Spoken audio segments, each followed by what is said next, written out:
मलाई पुरा पसिना आयो कि भित्र फ्यानमा बसौँ न ल। के हुन्छ फेरमा बस्यो भने?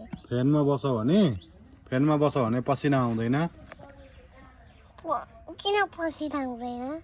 अनि फ्यानबाट चिसो हावा आउँछ नि त। किन चिसो हावा आउँछ? अनि फ्यान घुम्छ नि त, अनि घुमेपछि चिसो हावा आउँछ। चिसो हावा आयो भने के हुन्छ? पसिना सुक्छ। यहाँ हावा आइरहेको छ हेर्नु। यहाँ आएको छैन नि हावा।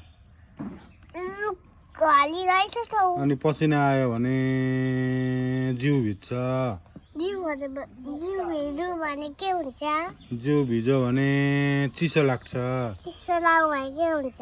चिसो लाग्यो भने ज्वरो आउँछ। ज्वरो आयो भने के हुन्छ? ज्वरो आयो भने निधारमा तातो हुन्छ, टाउको दुख्छ। टाउको दुख्यो भने के हुन्छ? अनि हस्पिटल जानुपर्छ। हस्पिटल गएर कहाँ सुई हानिदिन्छ? हातमा सुई हानिदिन्छ डक्टरले। दुईटै हातमा एउटा दल्छ। अनि सुई हान्यो भने दुख्छ नि त। अनि दुख्छ? दुख्दैन। दुख्छ। दुख्दैन।